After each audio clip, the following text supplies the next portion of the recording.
Welcome back. My name is Ryan Mack. I'm president of Optimum Capital Management. We are here with On the Spot with a special edition all about business. Youth financial literacy soldiers on the rise. They are out here learning financial literacy every day and then taking this information into the community, into the streets, to the people where it's needed most. 90% of this country is unable to support themselves without Social Security or family support after the age of 65. Well, they are solving the problem with intellect, with knowledge, with drive, with perseverance. And you're seeing it right here on stage. A lot of these individuals that think that college students don't have knowledge or the capability to articulate themselves. They're proving you wrong, and all those naysayers, all those haters out there, they're proving them wrong on here today. We're having a great conversation, so I'm just going to sit back and let these young men do their thing today. We're here today talking about the next topic is healthcare reform. Very hot button topic. A lot of people talking about it. It's the #1 issue within the government right now. They're trying to push through on today a massive piece of healthcare legislation in the Senate.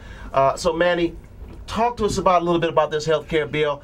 A lot of folks are concerned. Is it good? Is it bad? Where are we going as a country? Is it going to tear up down the country? Is it going to bring up the country? What's going to happen with this whole legislation? Well, basically, right now we're trying to work towards, as a country, we're trying to work towards creating an environment where healthcare is affordable and equitable for all Americans. Now, there's been a lot of concern because this bill from the Senate requires citizens to have insurance. And this raises the question of, well, I need insurance to breathe? But if you think about it, we do need insurance regardless, because it cannot stay at the current state that it's been in. So with this healthcare reform, there's been proposals to tax Cadillac plans, what would otherwise be known as the gold package. And this tax on the Cadillac plan would be used to fund the public option or these public health choices. Now, my issue with this Cadillac plan being taxed is that it encroaches on union workers who sacrifice an increase in pay to maintain A1 health benefits. Now, I don't think that's fair, because now employers, if I'm an employer, I'm going to scale back on these benefits. So the middle income worker is really being crunched by this healthcare reform. And another issue I have is with the House bill, the Stupak amendment, which restricts abortion. It actually prohibits federal funds from funding abortion procedures. This mirrors the Hyde Act, the Hyde Amendment that's already in place. Now, my issue with the Stupak Amendment is that it totally doesn't take into account women's rights. I mean, what about our women? Some women need abortions for a therapeutic abortion. Out of health necessity, they may be unable to bear children. They may not be able to survive labor. So what do? And it would be cool if it just encroached upon the public option, but now it's trying to ban abortion from private insurers as well. So this becomes an issue of neglect. It's not an abortion issue. It's more so a women's rights issue. You know, we have to be fair and equitable with our decisions and the health care we provide for low income, middle income, and those of the higher echelon.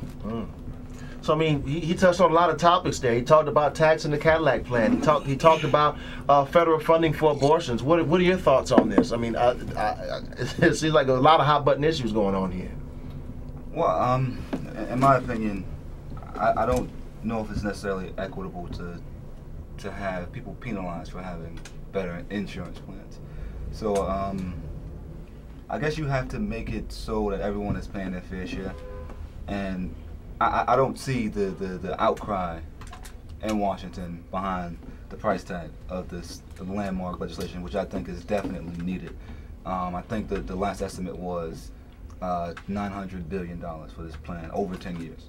Now, everyone's crying foul that this is too much, but we just spent, what, the past 6 to 8 years in wars in Iraq and Afghanistan, that the price tag for those they trumped this. And this is, I think, much more important than any war that we could fight. This is taking care of ourselves. We also just spent 1.2 trillion bailing out the financial industry.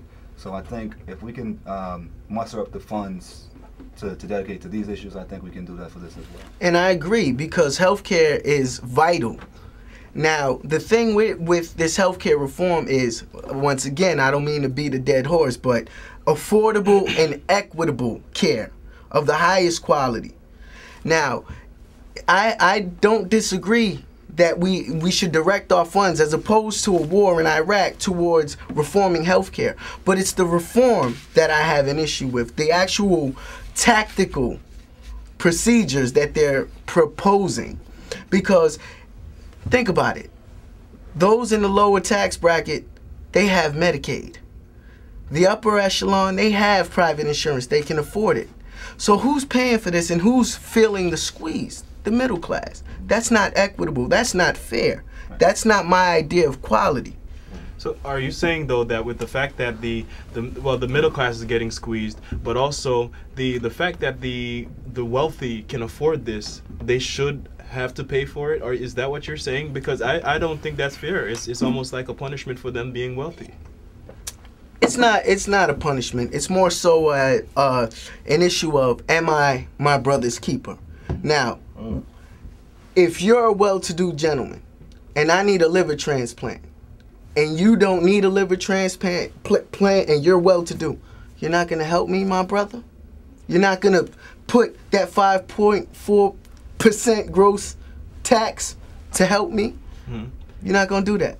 Well, I'm not saying that I'm not going to do that. However, I am also saying that we have so many instances where the upper class individuals are being taxed for basically almost everything to support the lower class. So, you know, the question is, where's the real issue here, you know, in reference to that?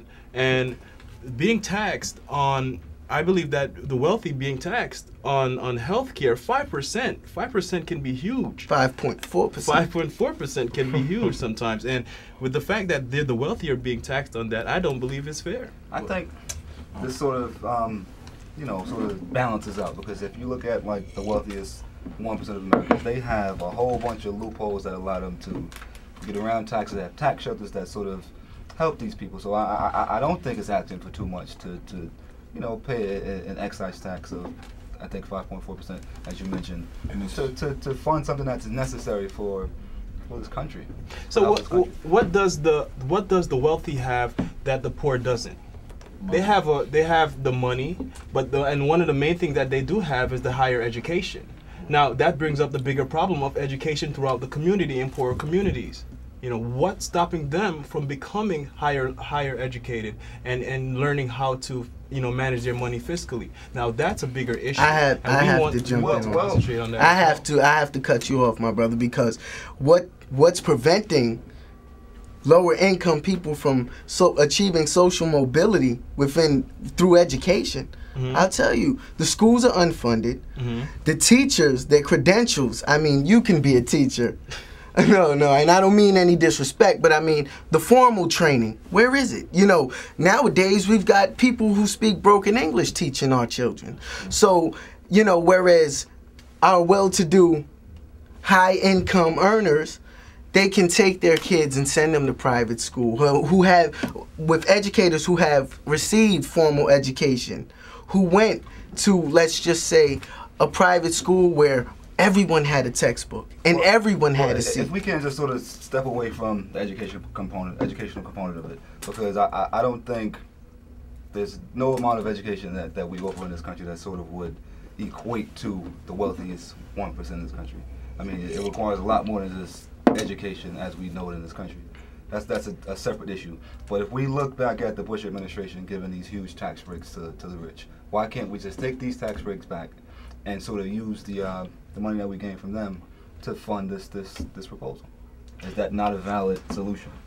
That could actually be a valid solution, as well as what we have to also locate where are we wasting money in reference to the healthcare industry, you know, and cut cost in reference to that, or even cut cost and replace it with something that is worthwhile and useful.